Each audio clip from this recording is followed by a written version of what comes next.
Streptococcus mutans is because of their ability to attach to teeth surface by producing आता है when yeast cells are O2 starved, oxygen से जब yeast को oxygen की कमी हो रही है, नहीं एड्रेनलिन से इनका कोई भी रिलेशन नहीं है बच्चों। अगले क्वेश्चन पे आते हैं। C is the correct answer. Golgi apparatus and lysosome ना, इनके पास भी खुद का जेनेटिक मटेरियल, खुद का डीएनए नहीं होता है। Hello everyone, so this is Gautam Gehani from Rankage and आज हम लोग आए हैं हमारे पीवाईक्यू सेशन के साथ फ्रॉम बायोलॉजी। सो स्टार्ट करते हैं हमारे पहले क्वेश्चन के साथ। फर्स्ट क्वेश्चन है, which one of the following depicts the correct circuit of a reflex arc. Reflex arc का करेक्ट सीक्वेंस क्या है? तो इफेक्टर ए ऑप्शन में दिया हुआ है। हम याद करें सबसे पहले क्या होता है हमारे पास में, सबसे पहले आती है sensory organ, sensory nerve. Sensory neuron से हम लोगों का जो मैसेज है वो ट्रैवल करता है, ठीक है। सेंसरी न्यूरॉन से हमारा मैसेज जाता है कहां पर? हमारा मैसेज जाता है स्पाइनल कॉर्ड पे। स्पाइनल कॉर्ड से हमारा मैसेज जाता है न्यूरॉन पे और न्यूरॉन से वो जाता रहा होता है इफेक्टर की तरफ। तो एक बार सीक्वेंस देखते हैं। A option effector, sensory neuron, spinal cord ना, इफेक्टर पे तो बाद में आना चाहिए। बी रिसेप्टर, हाँ रिसेप्टर पे आप देखोगे तो रिसेप्टर पे पहले मैसेज जाएगा, फिर sensory neuron, spinal cord, neuron, effector. बिल्कुल ये सीक्वेंस एकदम सही जा रहा है। तो हमारा आंसर जो है दैट इज बी। फिर भी नीचे के ऑप्शंस देखते हैं। Receptor, sensory neuron, brain. Brain तो स्पाइनल कॉर्ड में आता ही नहीं, ब्रेन हमारा रिफ्लेक्स आर्क में आता ही नहीं है। और सेंसरी न्यूरॉन, रिसेप्टर ना, पहले रिसेप्टर आएगा उसके बाद मैसेज आगे ट्रांसफर होगा टू द सेंसरी न्यूरॉन, ठीक है। चलो फिर आगे कंटिन्यू करते हैं। Moving on to the next part, that is next question हमारा है, which one of the following is the correct sequence of levels of hierarchy of classification of organism from higher to lower. Higher से lower level पे हम जब जाते हैं तो यहां पर करेक्ट सीक्वेंस ऑफ लेवल क्या है?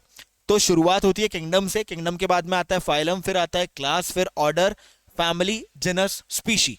ऑर्डर को देखते हैं क्या फॉलो कर रहा है। सबसे पहला है हमारा phylum, class, then order, family, genus, correct order है।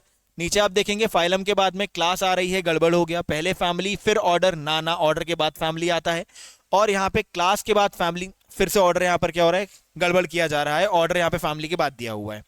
Moving on to the next question, thyroid gland produces a hormone called thyroxine, which thyroid gland जो है वो थायरॉक्सिन प्रोड्यूस कर रहा है। और थायरॉक्सिन का हमें तुरंत नाम सुनते याद आना चाहिए कि ये हमारा मेटाबॉलिज्म कंट्रोल कर रहा होता है। तो ऑप्शंस देखते हैं। कंट्रोल्स ग्लूकोज लेवल ना, ब्लड ग्लूकोज को कंट्रोल नहीं करता, उसके लिए इंसुलिन रिस्पॉन्सिबल है। कंट्रोल्स ओव्यूलेशन नहीं। कंट्रोल्स मेटाबॉलिक रेट, हाँ this is the correct answer. तो यहां पर हमारा करेक्ट आंसर जो आ जाता है that is controls metabolic rate, ठीक है। मेंटेन्स प्रेगनेंसी ना, उसमें इसका कोई रोल ऐसे निकल करके नहीं आता। Moving on to the next question, the two important features of sexual reproduction in higher organisms that create genetic diversity in offspring are. सबसे पहले सेक्सुअल रिप्रोडक्शन है तो दो गैमीट्स आएंगे, मेल गैमीट, फीमेल गैमीट। और गैमीट बनाने के लिए हमें याद होना चाहिए जो सेल डिवीजन होता है दैट इज मियोसिस। तो इन्हीं को ऑप्शंस को हम सर्च करते हैं और देखते हैं हमारे पास में आंसर क्या निकल के आता है। माइटोसिस एंड फर्टिलाइजेशन ना, बिल्कुल गलत जवाब है। माइटोसिस से हैप्लॉइड सेल्स का फॉर्मेशन नहीं होता। मियोसिस एंड फर्टिलाइजेशन, हाँ मियोसिस होगा तो गैमीट्स बनेंगे, फिर वो आपस में फ्यूज होंगे। दो अलग पेरेंट से गैमीट आए हैं तो दोनों के कैरेक्टर्स आएंगे, जिसके कारण हमें क्या देखने को मिलता है, डाइवर्सिटी, या मैं कहूं हमें वेरिएशन देखने को मिलेगा। सो डेफिनेटली हमारा जो आंसर है that becomes B. Mitosis, binary fission ना, बाइनरी फिजन हमें सेक्सुअल रिप्रोडक्शन में हमने देखा ही नहीं है, कभी होता ही नहीं है। Meiosis and conjugation, conjugation is a mode of sexual reproduction but वो यूनिसेलुलर ऑर्गेनिज्म में है। तो ये चीज तो यहाँ पर हायर ऑर्गेनिजम्स की बात हो रही है, लोअर ऑर्गेनिजम्स की बात नहीं हो रही। तो ये जो हमारा ऑप्शन है ये भी क्या हो जाता है, गलत हो जाता है। अगले क्वेश्चन पे आते हैं। N important cause of tooth DK, N important cause of tooth decay bye bacterium streptococcus mutants.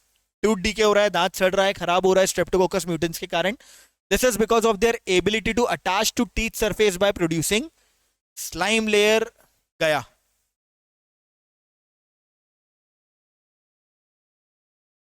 सो हमारा जो क्वेश्चन है, this is an important cause of tooth decay by the bacterium streptococcus mutans is because of their ability to attach to teeth surface by producing slime layer from।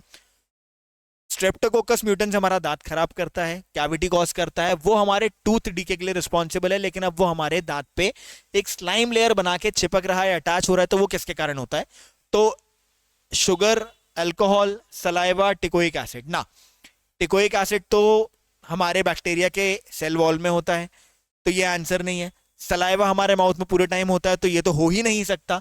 Alcohol का इससे कोई ऐसा direct लेना देना नहीं है, लेकिन हम बोलते हैं ना बेटा ज्यादा चॉकलेट खाओगे तो दांत सड़ जाएंगे, तो डेफिनेटली आंसर यहां पर क्या हो जाएगा, शुगर। शुगर के कारण ये वाली चीज हमें देखने को मिल रही है। ठीक है, फिर आगे बढ़ते हैं towards the next question. Which one of the following is the correct sequence during sexual reproduction in angiosperm. Angiosperm यानी कि हमारे हो गए फ्लावरिंग प्लांट। जब मैं इन फ्लावरिंग प्लांट्स के बारे में बात कर रहा हूं, तो हमारा ये जो फ्लावरिंग प्लांट है,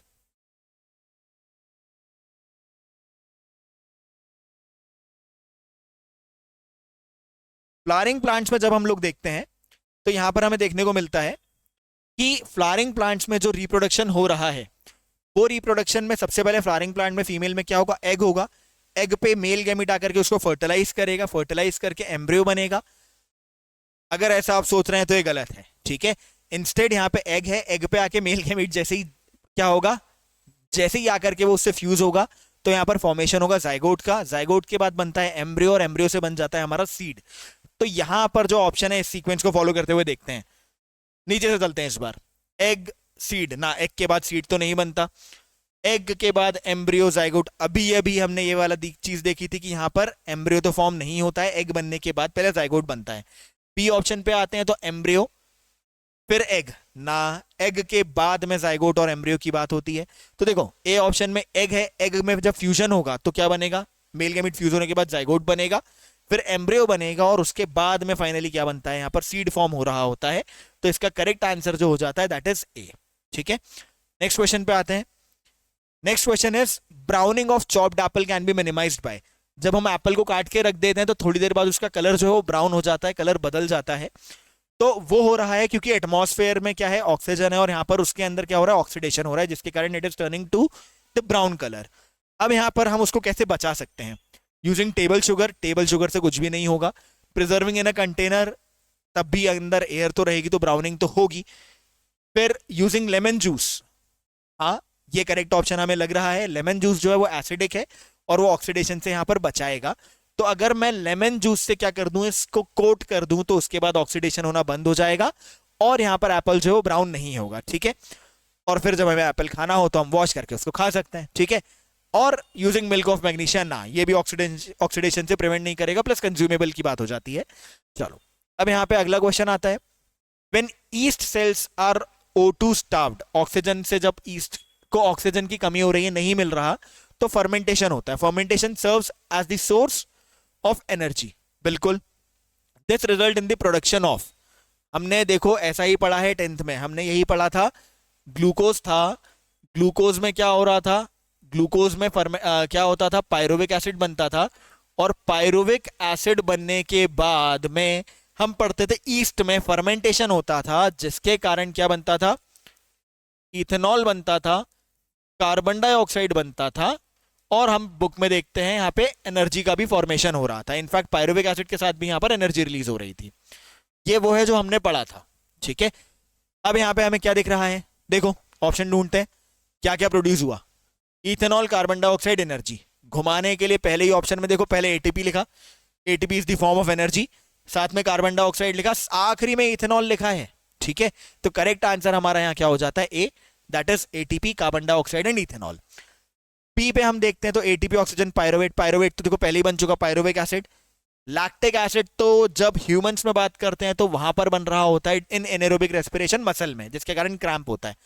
और एटीपी O2 एसिटल्डिहाइड ना, ये तो कहीं से कहीं तक ऑप्शन सही ही नहीं है, ना हमने कहीं ऐसा देखा है। ठीक है, तो अब यहां से हम आगे बढ़ते हैं towards the next question.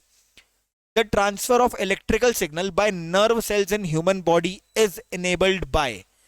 Current, हमारे इलेक्ट्रिकल इंपल्स हमारे नर्व्स में जो ट्रैवल कर रहा है, वो कैसे ट्रैवल कर रहा है, उसके पीछे कौन से आयन रिस्पॉन्सिबल है ना। सोडियम रिस्पॉन्सिबल है, हाँ सोडियम रिस्पॉन्सिबल है। पोटेशियम रिस्पॉन्सिबल है, हाँ पोटेशियम भी रिस्पॉन्सिबल है। आयरन का इसमें कोई हाथ नहीं होता, कोई कंट्रीब्यूशन नहीं है। लेकिन आखिरी ऑप्शन दिया है सोडियम एंड पोटेशियम, हाँ ये दोनों रिस्पॉन्सिबल है, इन दोनों का मूवमेंट होता है। तो द करेक्ट आंसर है sodium and potassium. Next question पे बच्चों आते हैं। The book the origin of species by means of natural selection was authored by. ये book the origin of species by means of natural selection ये किसने लिखी थी? तो this was written by Charles Darwin. तो इसका करेक्ट आंसर है Charles Darwin. Carolus Linnaeus ने ये नहीं लिखा है, उनका सिस्टमा नेचुरा नाम की अलग बुक थी। बारबरा मैक्लिंटॉक नहीं है, कॉपरनिकस भी यहाँ पर रिस्पॉन्सिबल नहीं है, उनकी सबकी अलग अलग बुक्स है ना। चलो फिर आ जाते हैं next question. The optimum pH at which the enzyme pepsin and trypsin of the human alimentary canal works are. Enzyme pepsin और ट्रिप्सिन कौन से पीएच पे वर्क कर रहे हैं? पहले ऑप्शंस देखते हैं। 2 and 8 रेस्पेक्टिवली, मतलब यहाँ पे पेप्सिन काम करेगा 2 pH पे और ट्रिप्सिन काम करेगा 8 पे। ऑप्शन बी है 8 and 2, सी है 7 and 7, डी है 4 and 6। ध्यान देंगे, पेप्सिन सिक्रीट होता है हमारे कहाँ पे? पेप्सिन सिक्रीट होता है स्टमक में। स्टमक में सिक्रीट होता है हाइड्रोक्लोरिक एसिड जिसका पीएच होता है 1.2, ठीक है। और ट्रिप्सिन जो है ये सिक्रीट हो रहा था पैंक्रियास से स्मॉल इंटेस्टाइन में, और स्मॉल इंटेस्टाइन का जो पीएच है वो होता है बेसिक। स्मॉल इंटेस्टाइन का जो पीएच है दैट इज बेसिक पीएच। तो जब बेसिक पीएच है तो वो पीएच होता है समवेयर अराउंड 7.8 के आसपास। अब देखते हैं इनसे क्लोज वैल्यूज हमें कौन सी मिल रही है यहाँ पर 1.2 और 7.8 से। तो मुझे क्लोजेस्ट जो दिखाई दे रहा है 1.2 से क्लोज है 2 एंड 7.8 से क्लोज है 8। तो यहाँ पे हमारा करेक्ट आंसर क्या हो जाएगा? ए हमारा करेक्ट आंसर हो जाएगा, ठीक है। That is 2 and 8। फिर यहां से आगे बढ़ते हैं, अगले क्वेश्चन पे आ जाते हैं। Identify the functions that are controlled by hind brain of human being. Brain में ह्यूमन बीइंग की जब हम बात कर रहे हैं तो ह्यूमन बीइंग के ब्रेन को 3 पार्ट्स में डिवाइड किया है, fore brain, mid brain, hind brain. बोला है हाइंड ब्रेन का फंक्शन क्या होता है ह्यूमन बीइंग में। तो बेटा हाइंड ब्रेन जो होता है वो हमारे सारे के सारे इनवॉलेंट्री एक्शंस कंट्रोल कर रहा होता है, जैसे ब्रीदिंग हो गया, ब्लड प्रेशर बढ़ाना घटाना हो गया, फिर इसके बाद में वॉमिटिंग हो गया, स्नीजिंग हो गया, ठीक है। फिर इसके अलावा अगर हम देखते हैं तो स्वेलोइंग हो गया। ये सारी चीजें हमारा हाइंड ब्रेन कंट्रोल कर रहा है। तो ऑप्शन यहाँ पे देखना शुरू करते हैं। A involuntary action such as blood pressure, salivation, vomiting.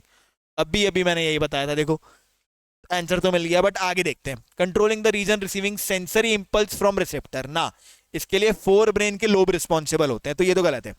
Controlling the movement of voluntary muscle, ना जी ना, यहां तो हमारे सिर्फ और सिर्फ क्या कंट्रोल हो रहे हैं? इनवॉलेंट्री एक्शंस कंट्रोल हो रहे हैं। और सेंसेशन ऑफ हंगर और बीइंग फुल, इस चीज के लिए भी फोर ब्रेन रिस्पॉन्सिबल है। कौन सा पार्ट रिस्पॉन्सिबल है? सोचो, ढूंढो और पता करके रखो, ठीक है। तो यहां पर इनवॉलेंट्री एक्शंस के लिए रिस्पॉन्सिबल है हमारा हाइंड ब्रेन, है ना। नेक्स्ट क्वेश्चन पे आते हैं। आयोडाइज्ड सॉल्ट, क्या आपके सॉल्ट में नमक है? Just kidding.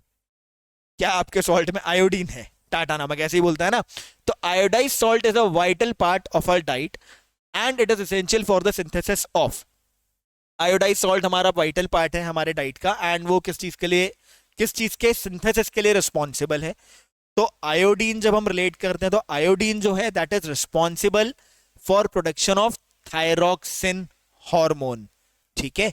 ये हार्मोन्स जो है यहाँ पर इनके नाम में भी आता है, ट्राइआयोडोथायरोनिन, टेट्राआयोडोथायरोनिन, आयोडो आ रहा है मतलब इसमें आयोडीन लगता है, मतलब ये थायरॉक्सिन के लिए चाहिए। तो आयोडाइज्ड सॉल्ट हमारे थायरॉक्सिन के प्रोडक्शन के लिए रिस्पॉन्सिबल है। ईस्ट्रोजन, इंसुलिन, एड्रेनलिन से इनका कोई भी रिलेशन नहीं है बच्चों। अगले क्वेश्चन पे आते हैं। Which one among the following statements about arteries and veins in human is not correct. Arteries और वेन्स के लिए इनमें से कौन सा ऑप्शन करेक्ट नहीं है? बेटा नॉट पे ध्यान देना, यहीं पर आकर के प्रॉब्लम हो जाती है। कई बार हम लोग ध्यान नहीं देते। पहला ऑप्शन हमने देखा, नॉट पे ध्यान नहीं दिया, बोलो कौन सा ऑप्शन करेक्ट है, पहला ऑप्शन करेक्ट था, मार्क करा, आगे बढ़ गए। ये नहीं करना हमें, क्वेश्चन बराबर ध्यान देना है, क्वेश्चन अच्छे से पढ़ना है और ऑप्शन भी हमें सारे अच्छे से पढ़ने हैं, ठीक है। तो यहां पर ए ऑप्शन बोला हुआ है, arteries carry blood away from heart while veins bring blood towards the heart. हाँ दोस्तों सही है, बिल्कुल सही है। आर्टरीज ब्लड लेके जाता है हार्ट से दूसरे ऑर्गन में, और वेन्स जो है ऑर्गन से ब्लड लेके आती है हमारे हार्ट में। बी ऑप्शन बोला हुआ है, pulmonary arteries always carry oxygenated blood. भैया गड़बड़ हो गई। क्या गड़बड़ है? पहले नीचे ऑप्शन पूरा पढ़ते हैं फिर बात करेंगे।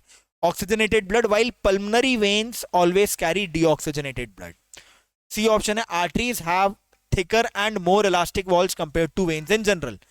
हाँ, आर्टरीज में ब्लड प्रेशर ज्यादा है इसलिए उनकी वॉल्स थिक होती हैं, ज्यादा इलास्टिक होती हैं ताकि इतना ब्लड प्रेशर वो झेल पाए। सही बोला हुआ है। वेन्स की पतली होती हैं इसके कंपैरिजन में।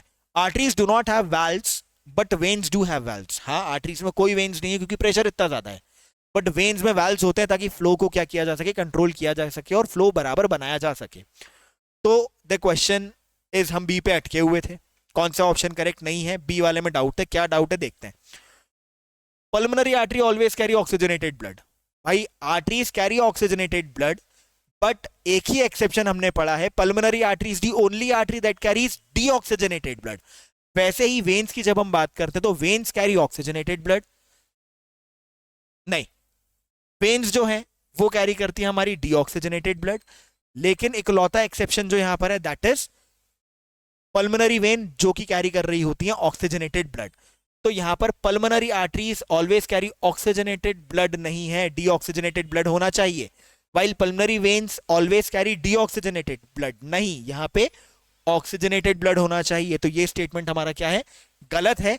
लेकिन हमसे क्वेश्चन यही था तो हमारा आंसर भी यही है। ठीक है, नेक्स्ट क्वेश्चन पे आते हैं। Cambium is an example of, cambium किस चीज का एग्जाम्पल है? Lateral meristem, apical meristem, intercalary meristem, permanent tissue. ठीक, सबसे पहले तो हमारा को ध्यान होना चाहिए, केम्बियम के लिए मैं बताता हूं, केम्बियम रिस्पॉन्सिबल होता है ग्रोथ के लिए प्लांट में, है ना। और हमने पढ़ा है प्लांट में दो टिश्यू होते हैं, कौन से हमने पढ़े थे प्लांट टिश्यू में? प्लांट टिश्यू में हमने पढ़े थे, एक तो हो जाता है मेरिस्टेमेटिक टिश्यू, मेरिस्टेमेटिक टिश्यू, और दूसरा हमारा हो जाता है परमानेंट टिश्यू। इस मेरिस्टेमेटिक और परमानेंट टिश्यू में जब मैं बात करता हूं तो मेरिस्टेमेटिक टिश्यू का बहुत सिंपल सा रोल है, दैट इज ग्रोथ। और परमानेंट टिश्यू का जो है बहुत स्पेसिफिक रोल्स होते हैं, लेकिन इसमें ग्रोथ कहीं से कहीं तक नहीं आती। Permanent tissue is not responsible for growth, ये दूसरे काम करवाएगा, जैसे वाटर का ट्रांसपोर्टेशन हो गया, फूड स्टोर करना हो गया, फूड का ट्रांसपोर्टेशन हो गया, वैसे काम कर रहा है। ठीक, तो हमारा परमानेंट टिश्यू तो भाई साहब गलत हो गया, ये आंसर नहीं है। अब मेरिस्टेमेटिक टिश्यू में तीन मेरिस्टम बचे, लेटरल, अपाइकल और इंटरकैलरी। देखो अपाइकल मेरिस्टम टिप पे प्रेजेंट होता है और लेंथ इंक्रीज करवाता है, तो ये ऑप्शन भी हमारा गलत हो गया, ये भी हमारा गलत है। इंटरकैलरी मेरिस्टम बेटा हमारे ये नोट्स पे है, वहां से न्यू लीव्स, न्यू ब्रांचेस का डेवलपमेंट करवाएगा, ये भी इसका आंसर नहीं है। लेटरल मेरिस्टम हमने पढ़ा है प्लांट के साइड में होता है और गर्थ बढ़ाता है, चौड़ाई बढ़ाता है। ठीक है, जब वो चौड़ाई बढ़ाएगा तो वो क्या करेगा, चौड़ाई बढ़ाएगा तो वहां पे नए जाइलम, फ्लोएम और ऐसे दूसरे नए नए क्या करेगा, टिश्यू एड ऑन करता जाएगा जब वो परमानेंट टिश्यू में कन्वर्ट होगा। और यही वाला चौड़ाई बढ़ाने वाला जो टिश्यू है, इसी को हम क्या बोल देते हैं, इसी को हम लोग आगे जाके केम्बियम बोलते हैं। ठीक है, मैच्योर प्लांट में। तो cambium is an example of lateral meristem, this is your correct answer. Next question पे आते हैं बेटा। विच of the following pairs is और आर करेक्टली मैच, इनमें करेक्टली किसको मैच किया हुआ है? मलेरिया, माइकोबैक्टीरियम और टीबी प्लाज्मोडियम। यहां ये बोलना चाह रहे हैं क्वेश्चन में कि मलेरिया माइकोबैक्टीरियम के कारण कॉज हो रहा है और टीबी प्लाज्मोडियम के कारण कॉज हो रहा है, ऐसा है क्या? आगे देखते हैं। Select the answer using the code given below. Codes देखते हैं क्या है। ए बोला है वन ओनली, मतलब मलेरिया और माइकोबैक्टीरियम सही मैच है, ऐसा इनका कहना है। टू ओनली, टीबी और प्लाज्मोडियम करेक्ट मैच है। C both one and to, दोनों ही सही लिखे हुए हैं। डी लिखा है नीदर वन और नॉर टू, ना ये सही है ना ये सही है, दोनों गलत है। भाई देखो, मलेरिया के लिए रिस्पॉन्सिबल होता है, मलेरिया के लिए जो रिस्पॉन्सिबल बैक्टीरिया, जो माइक्रो ऑर्गेनिज्म है, सॉरी प्रोटिस्टा है वो, दैट इज प्लाज्मोडियम। तो मलेरिया के लिए तो रिस्पॉन्सिबल है कौन? प्लाज्मोडियम। और टीबी के लिए रिस्पॉन्सिबल होता है तुम्हारा माइकोबैक्टीरियम ट्यूबरकुलोसिस। ठीक है, टीबी कौन कॉज कर रहा है? Mycobacterium tuberculosis. तो देखो इन्होंने क्या किया, ए और बी में भाई साहब 1 और 2 में इंटरचेंज कर दिया है। मलेरिया प्लाज्मोडियम के कारण होता है, टीबी माइकोबैक्टीरियम के कारण होता है, मतलब दोनों जो कॉम्बिनेशन दिए हैं गलत दिए हुए हैं, मतलब आंसर डी हमारा करेक्ट हो गया, नीदर 1 और 2। हाँ जी, तो क्वेश्चन है इनमें से vitamin B one is also known as, vitamin B one को हम और कौन से नाम से जानते हैं? A riboflavin, B niacin, C thiamine, D folic acid. अब यहां पर जरा ध्यान देंगे, विटामिन बी1 से पहले अपन राइबोफ्लेविन की बात करते हैं। राइबोफ्लेविन जो होता है दिस इज हमारा विटामिन बी3। नियासिन जो है दिस इज विटामिन बी2। जो थायमिन होता है this is vitamin B1. B1 का नाम क्या है, थायमिन है, और फोलिक एसिड जो है ये हमारा विटामिन B9 हो जाता है बच्चों। तो यहां से आपको करेक्ट ऑप्शन मिल चुका है, B1 जो है दैट इज थायमीन। थायमीन मतलब दैट इज हमारा ये सी वाला ऑप्शन, ठीक है। तो हमारा सी वाला ऑप्शन थायमीन है, this is also known as vitamin B1, या B1 को हम थायमीन बोलते हैं। नेक्स्ट क्वेश्चन पे आते हैं, which one of the following statements about lysosome is not correct. Lysosome के बारे में इनमें से कौन सा स्टेटमेंट करेक्ट नहीं है। A, they are waste disposal system of the cell. B, they break down all inorganic materials. C, these are also referred to as suicidal bags. D, lysosomes stop entry of foreign materials. A से शुरू करते हैं। They are waste disposal system of the cell. हाँ सही statement है, यही काम करते हैं। बोला क्या है, नॉट करेक्ट मांगा है, क्वेश्चन में ध्यान देना। They break down all inorganic materials. ना, इनऑर्गेनिक नहीं, ये सारे के सारे इनऑर्गेनिक मटेरियल्स को नहीं, ऑर्गेनिक मटेरियल्स को ब्रेक करता है, तो ये स्टेटमेंट गलत हो रहा है यहाँ पे। C, these are also referred to a suicidal bag, ये स्टेटमेंट भी सही है। Lysosome stop entry of foreign materials, हाँ फॉरेन से कोई भी चीज अगर आ भी जाए तो ये उसको डिस्ट्रॉय कर देता है, सेल के बाहर की कोई चीज आ जाए उसको डिस्ट्रॉय कर देता है यहाँ। तो डेफिनेटली हमारे पास में जो नॉट करेक्ट आंसर है दैट इज बी ऑप्शन, और वो बी ऑप्शन हमारा है, they break down all inorganic material. वो इनऑर्गेनिक नहीं, ऑर्गेनिक मटेरियल का ब्रेक डाउन करता है दोस्तों। नेक्स्ट क्वेश्चन पे आते हैं, which of the following two cell organelles have their own genetic material. कौन से ऐसे सेल ऑर्गेनल है जिनके पास में खुद का जेनेटिक मटेरियल है। Endoplasmic reticulum and plastids, endoplasmic reticulum, चलो आगे देखते हैं। Endoplasmic reticulum and mitochondria, mitochondria and plastid, Golgi apparatus and lysosomes. अब ध्यान दो, एंडोप्लाज्मिक रेटिकुलम के पास खुद का जेनेटिक मटेरियल नहीं है, तो ए ऑप्शन हो जाता है गलत, पर प्लास्टिड के पास में है। Again B option, endoplasmic reticulum and mitochondria. अभी बोला एंडोप्लाज्मिक रेटिकुलम के पास खुद का जेनेटिक मटेरियल, खुद का डीएनए नहीं है, ये भी गलत हो गया, लेकिन माइटोकॉन्ड्रिया के पास है। C option, mitochondria and plastid, हाँ जी दोनों के पास में अपना खुद का जेनेटिक मटेरियल, खुद का डीएनए है। C is the correct answer. Golgi apparatus and lysosome, ना इनके पास भी खुद का जेनेटिक मटेरियल, खुद का डीएनए नहीं होता। फिर अगले क्वेश्चन पे आते हैं, which one among the following tissues help to connect two bones. दो बोन को जोड़ने के लिए कौन सा कनेक्टिव टिश्यू रिस्पॉन्सिबल है, कौन सा कनेक्टिव टिश्यू है। Tendon, A tendon, B ligament, C areolar tissue, D cartilage. Tendon जो है ये तो जोड़ता है बोन एंड मसल को, लिगामेंट जोड़ता है बोन एंड बोन को, दो बोन्स को। एरियोलर टिश्यू किसको जोड़ता है, एरियोलर टिश्यू स्किन को चिपका के रखता है, ठीक है, स्किन को बाइंड करके रखता है हमारे मसल से, मसल से बाइंड करेगा, या फिर फैट की लेयर यानी कि एडिपोज टिश्यू उससे बाइंड करके रखेगा। कार्टिलेज तो अलग ही टिश्यू हो गया, कार्टिलेज जो है ये फ्लेक्सिबल टिश्यू है। अब ये कार्टिलेज पे क्या होता है, कार्टिलेज को कनेक्टिव टिश्यू क्यों बोला, क्योंकि कार्टिलेज पे अलग अलग टिश्यू जो है वो आकर के अटैच होते हैं, ठीक है, अटैचेस वेरियस डिफरेंट टिश्यूज। तो यहां पर हमारा आंसर तो हमें बहुत क्लियर है, दो बोन्स की बात करी है, तो हमारा आंसर क्या आ गया यहाँ पर, ligament is the correct answer, जो यहाँ पे हमें देखने को मिल रहा है। नेक्स्ट क्वेश्चन पे आते हैं, which one among the following is the source of energy in cells. इनमें से एनर्जी का सोर्स कौन सा है। A option ADP adenosine diphosphate, B ATP adenosine triphosphate, AMP adenosine monophosphate, NAD इसको छोड़ देते हैं, अपने सिलेबस में है ही नहीं, एनएडी हटा दो, कहीं था ही नहीं। एएमपी एटीपी एडीपी हमने पढ़ा है mitochondria powerhouse of cell, और माइटोकॉन्ड्रिया क्या बनाता है, ATP, and ATP is energy currency of cell, ऐसा पढ़ा है हम लोगों ने, बुक में भी लिखा हुआ है। तो भाई साहब आंसर क्या हो गया यहाँ पर, answer is ATP, that is our B option. Which one among the following separation technique is used for blood test in diagnostic laboratory? Blood test करने के लिए, ब्लड के अलग अलग कंपोनेंट्स को सेपरेट करने के लिए इनमें से कौन सी टेक्निक का इस्तेमाल किया जाता है। फिल्ट्रेशन, छान के तो ये अलग नहीं होंगे, क्रोमैटोग्राफी, सेंट्रीफ्यूगेशन, क्रिस्टलाइजेशन। फिल्ट्रेशन तो नहीं है, गलत। क्रोमैटोग्राफी, पेपर लगा के चढ़ा के सेल्स कैसे सेपरेट होंगे, नहीं हो सकते, तो ये भी गलत है।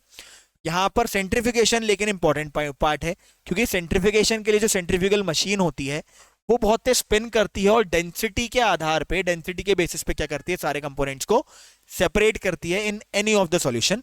और ब्लड के लिए भी यही इस्तेमाल किया जाता है। तो यहां पे हमारा correct answer is centrifugation. Crystallisation is also not the answer. ठीक है, moving on to the next question.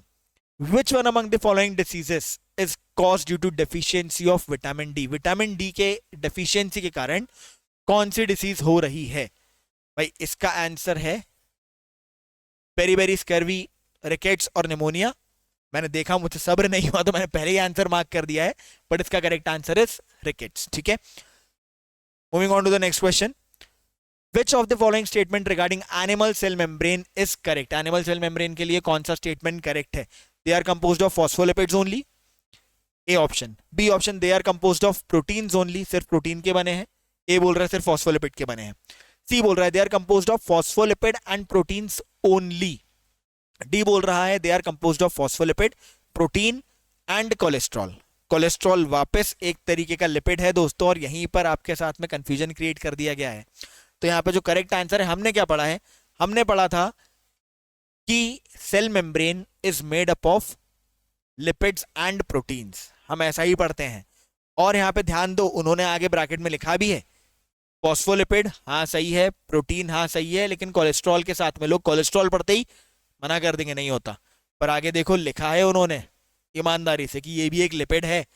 That means the correct answer becomes the D answer, the D option है ना। तो हम यहाँ पर ऊपर के तीनों, भाई सिर्फ फॉस्फोलिपिड से तो नहीं बनता, सिर्फ प्रोटीन से भी नहीं बनता, फॉस्फोलिपिड और प्रोटीन से बना है। और हम ये कहते थे cell membrane is composed of lipids and proteins, cholesterol भी लिपिड है, ये भी एग्जिस्ट करता है। तो करेक्ट आंसर इज डी। ठीक है, और अगले क्वेश्चन पे आ जाते हैं। तो consider the following statement. Following statements को देखना है स्टेटमेंट को। स्टेटमेंट 1 कहता है DNA replication takes place when chromatin is opened up. Replication क्या है? रेप्लिकेशन का मतलब होता है डीएनए कॉपिंग, नई कॉपी बनाने को हम रेप्लिकेशन बोलते हैं। तो डीएनए रेप्लिकेशन तब होगा, डीएनए का नया कॉपी तब बनेगा जब क्रोमैटिन को ओपन किया जाएगा। ठीक है, सेकेंड ऑप्शन बोला हुआ है chromatin organises itself into rod shaped chromosome before cell division. Cell division के टाइम पे, सेल डिविजन से जस्ट पहले क्रोमैटिन मटेरियल अपने आप को रॉड शेप क्रोमोसोम में कन्वर्ट कर लेगा। अब आगे क्वेश्चन ध्यान देना। Both prokaryotes and eukaryotes have the same process for cell division. अच्छा जी, अभी तक तो मैं भी पढ़ रहा था स्टेटमेंट सही थे। डीएनए रेप्लिकेशन करने के लिए क्रोमैटिन को खोलना तो पड़ेगा, वरना डीएनए का नया कॉपी नहीं बनेगा। Chromatin organises itself into rod shape chromosomes. हाँ, क्रोमैटिन मटेरियल अपने आप को रिप्रोडक्शन से पहले, सेल डिवीजन से पहले क्रोमोसोम में जो कि रॉड शेप के दिखते हैं उसमें कन्वर्ट कर लेता है। मैं जब तक ये क्वेश्चन पढ़ रहा था मैं यही सोच रहा था दोनों स्टेटमेंट तो सही हैं, और यहां इन्होंने कर दिया problem. Both prokaryotes and eukaryotes have the same process for cell division. इनमें से कौन से स्टेप है जो प्रोकैरियोटिक और यूकैरियोटिक में सेम है? तो देखो, डीएनए रेप्लिकेशन के लिए क्रोमैटिन को खोलना पड़ेगा, और chromatin organises itself into rod shape chromosome before cell division. अब इसमें आपको क्या लगता है, वन ओनली, क्या डीएनए रेप्लिकेशन होगा? क्रोमैटिन ओपन होने, डीएनए रेप्लिकेशन के लिए क्रोमैटिन ओपन करना पड़ेगा। सेकंड, ओके, 1 मिनट होल्ड करते हैं। ओके ओके ओके ओके, ध्यान दीजिएगा जरा, एक गड़बड़ हुई है। हम जब ये सी ऑप्शन को देख रहे हैं तो यहाँ पे 1, 2 एंड 3 ऑप्शन दिया है, तो मुझे ये समझ में आया कि असल में ये हमारा थर्ड स्टेटमेंट है। क्वेश्चन को दोबारा से पढ़ते हैं, ठीक है? पहले 3 नहीं लिखा था तो हम उसको गलत डायरेक्शन में लेके जा रहे थे। फिर से पढ़ते हैं question. Consider the following statement. DNA replication take place when chromatin is opened up. हाँ, ये स्टेटमेंट सही है। Chromatin organises itself into rod shape chromosome, अभी बताया, ये भी सही है। Both prokaryote and eukaryote have the same process for cell division.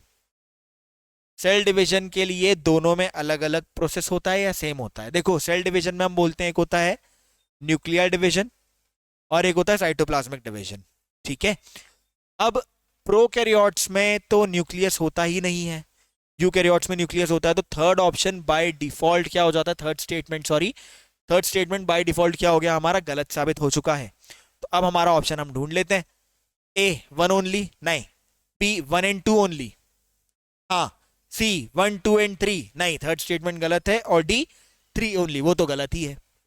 तो हमारा करेक्ट आंसर जो यहां पे निकल गया है दैट इज 1 एंड 2 ओनली। ठीक है, next question. Human body works in the pH range of, human body किस पीएच रेंज में काम कर रही होती है। तो ज्यादातर हमारे जो बॉडी के फ्लूइड्स होते हैं वो कौन से पीएच में होते हैं, हमें ये ध्यान देना पड़ेगा। ऑप्शन ए दिया हुआ है 6.8 to 7.2, option B 7.0 to 7.8, option C is 6.5 to 7.5 and option D 7.5 to 8.0। सोचो ब्लड का पीएच कितना होता है, बॉडी फ्लूइड की बात हो रही है, ब्लड का पीएच कितना है, सोचो सोचो, ढूंढना, मैं आंसर बताता हूं। हमारा जो बॉडी के ज्यादातर फ्लूइड्स हैं उनका पीएच कितना होता है, हमारे बॉडी जो है वो 7.0 से 7.8 के पीएच पे वर्क कर रही होती है। ज्यादातर जो हमारा पीएच चलता है वो अल्कलाइन यानी कि बेसिक पीएच चल रहा होता है। ठीक है, पर आपको ब्लड का पीएच ढूंढ के रखना है कितना होता है ना। नेक्स्ट क्वेश्चन पे आ जाते हैं। Leaves of most plants appear green because of the chlorophyll present in it. सही बात है, ज्यादातर प्लांट्स की लीव्स जो है ग्रीन दिखती हैं क्योंकि उसमें क्लोरोफिल है। अब ऑप्शन देखते हैं क्या है। क्लोरोफिल प्रेजेंट इन इट, अब वो कर क्या रहा है, absorbs red and blue light while reflecting green light. Blue और रेड लाइट को एब्जॉर्ब कर लेता है, ग्रीन लाइट को रिफ्लेक्ट करता है। B absorbs green light only, सिर्फ ग्रीन लाइट को एब्जॉर्ब करता है। Absorbs green light while reflecting red and blue light, green light को एब्जॉर्ब कर लिया, रेड ब्लू को क्या कर दिया, रिफ्लेक्ट कर दिया। D reflects red light and absorbs blue and green light, red को एब्जॉर्ब रेड को रिफ्लेक्ट कर रहा है, ब्लू और ग्रीन को क्या कर रहा है, रिफ्लेक्ट बैक कर रहा है। तो एक चीज समझना, आपको जब कोई भी कलर दिखाई दे रहा है तो वो कलर आपको दिख रहा है क्योंकि वो कलर वो ऑब्जेक्ट क्या कर रहा है, रिफ्लेक्ट कर रहा है। जैसे व्हाइट शर्ट मैंने अभी पहनी हुई है, व्हाइट दिख रही है क्योंकि सारे कलर्स जो आ रहे हैं सारे के सारे क्या हो रहे हैं, रिफ्लेक्ट हो रहे हैं। ब्लैक कलर ब्लैक दिख रहा है क्योंकि उसने सारे कलर एब्जॉर्ब कर लिए। बट अगर वो कोई कलर ग्रीन है दैट मीन्स वो सारे कलर एब्जॉर्ब कर रहा है लेकिन ग्रीन कलर को वो क्या कर रहा है, रिफ्लेक्ट बैक कर रहा है। अब ऑप्शन देखते हैं इनमें से कौन सा ऑप्शन है, ढूंढते हैं एक बार। लिखा हुआ है absorb red and blue light while reflecting green light, red blue absorb कर लेगा, ग्रीन को रिफ्लेक्ट करेगा और यही हमारा करेक्ट आंसर भी है। ठीक है, तो इसी के साथ अगर आपको मजा आया हो तो आगे बने रहिएगा, हमारे पास में ऐसे और नए पीवाईक्यूज आने वाले हैं, पीवाईक्यू सीरीज हम और लाते रहेंगे। इसी के साथ फिलहाल ये वाला पीवाईक्यू सेशन खत्म होता है। Thank you very much, all the best, अच्छे से पढ़ाई करो, दम से पढ़ाई करो। ठीक है, पेपर बहुत नजदीक है, 13 सितंबर को आने वाला है।